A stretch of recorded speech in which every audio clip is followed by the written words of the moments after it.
How you doing? With Andrew and Tony, AK Garage. We have on the rack a 2008 Xterra.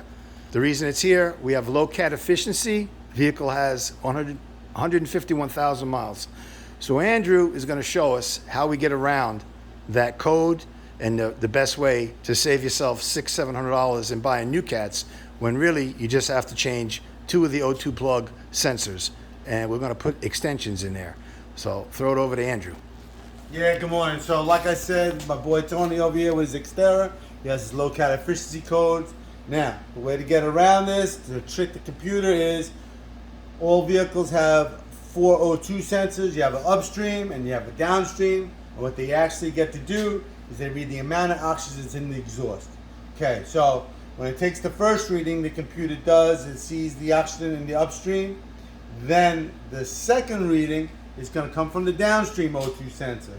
So it wants to see 2 different readings, one before the cat, one after the cat. Well, we're going to trick it by showing it's going to get a different reading by having these extensions that you can locate online. Okay. 18 millimeters. Yep, 18 millimeter. Inch and a half. Inch and a half inch long. Oh, these used to be known as oil fouls for the old cars back in the day. Well, someone invented a way to use these things to save you a lot of money, that you don't have to spend a lot of money on catalytic converters for low cat efficiency. Now, this does not fix if you have a clogged cat or something like that. That means you definitely got to take care of the catalytic converter. But with this, for low cat efficiency, this is going to solve that problem. So what we're going to need is, we're going to need some tools. You got it right here. You need a ratchet. You need to locate O2 sensor socket. Okay. Going to go underneath. Get my light so we can see.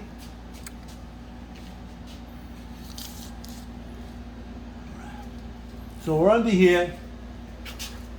This is a downstream O2 sensor. Okay, it's right here. There's a plug that's going to be up over here. We got to disconnect that plug, which is going to be on top of the transmission, which is, all right, let's see here. Well, we're getting these plugs off. It was fighting me all the way. I finally got this plug undisconnected. So now we're going to get our tool here. Okay, we're going to put it on the O2 sensor. You know, let me get a flex ratchet. Now, sometimes these things could be in here for a real long time.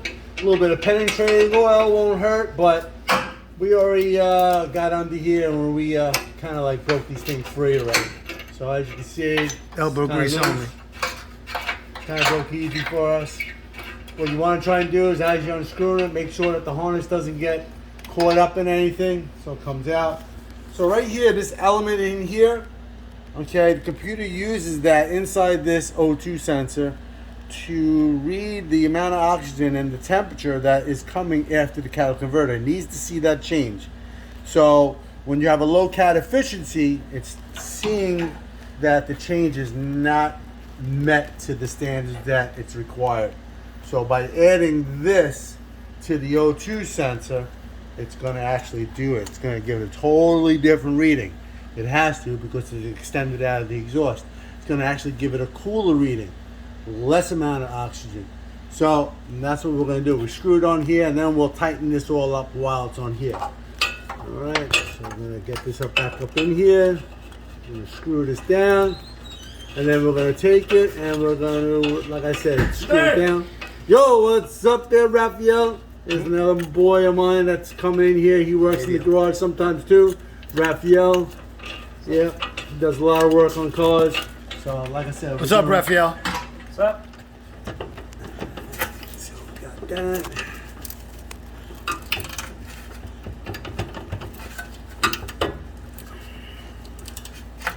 A little tight.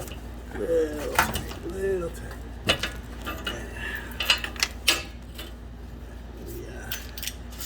This angle here to tighten this all up. And again, you really want to try not to get the harness all binded up. It doesn't take a lot to do damage inside these O2 sensors. Okay, So that's that's all tight now. That one's all nice and tight. It's all sealed up.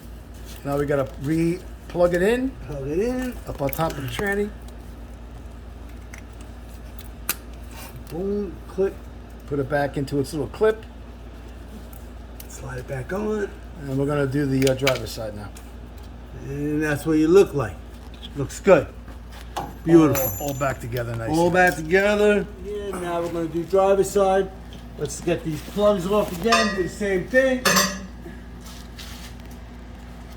Located over by here by the tranny. We got that off. Beautiful. They got this little wire tab over here. What we're going to need here.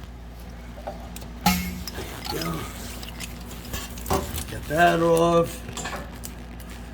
Now, like I said before in the video before, that sometimes penetrating oil, sometimes maybe even heat it up. But we already got in here before. We cracked these things free, just to show you. A little elbow grease. Look, broke it free, and now I'll be able to screw this out.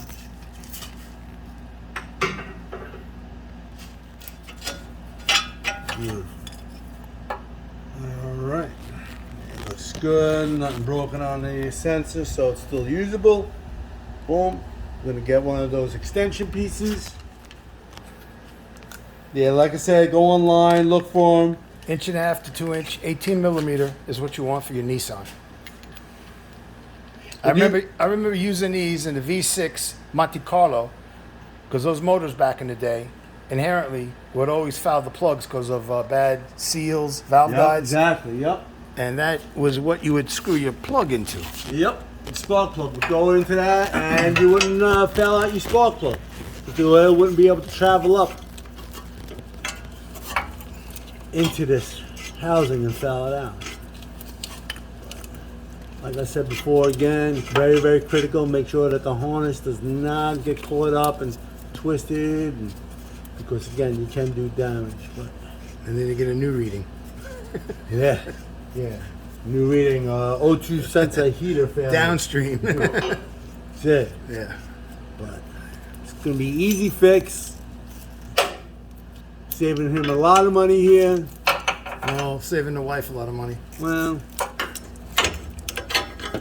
I'm trying to get up in there with a wrench in there. 7/8 wrench, 22 millimeter will work also. I wouldn't use that to break it free, but installing it to make it nice and tight, yeah, no problem. Let's see what we got.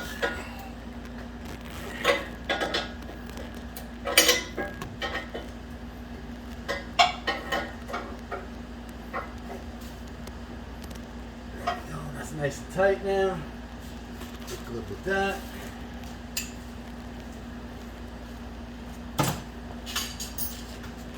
Just gotta put the plug on.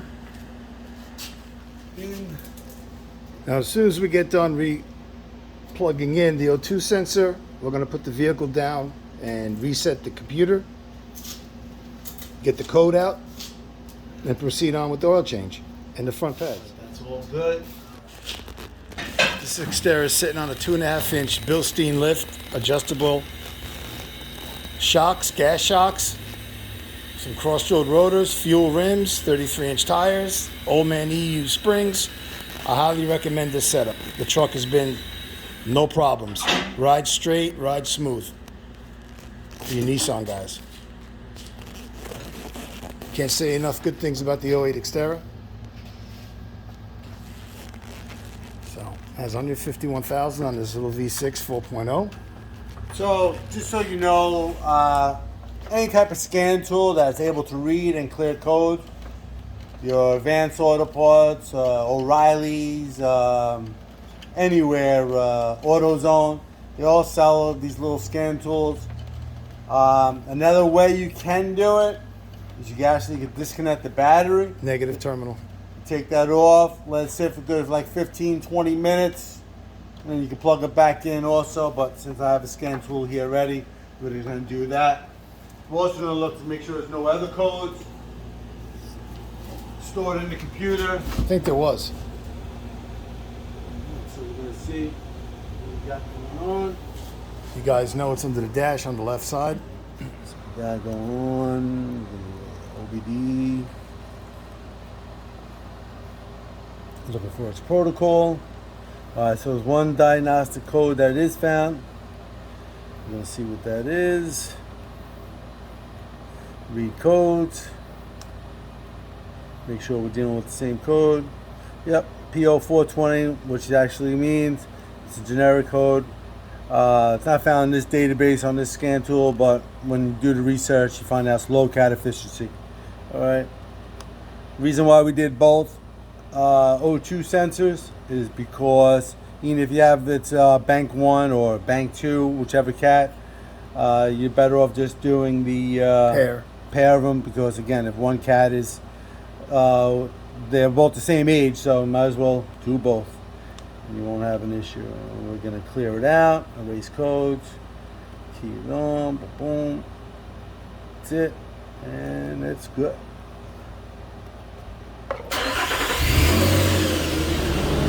Nice, no light, we're good. Show you inside here. Check engine light is now off. He's all good to go. So now we're going to proceed doing his oil change and his front brakes and his tire rotation. Alright, so if you like what you saw in this video about PO420 dealing with low CAD efficiency code, please hit the like button, subscribe to the channel. You'll see more updated videos. I got a lot of projects going on. I'm doing an S10 build right now with a Chevy 350. I got a 1970 Chevelle, finishing up my big block in there. I also have some MGs. I'm going to be doing some works on those. Yeah, you always see a lot of different things at AK Garage. So hit the like button, subscribe, and talk to you on the next one.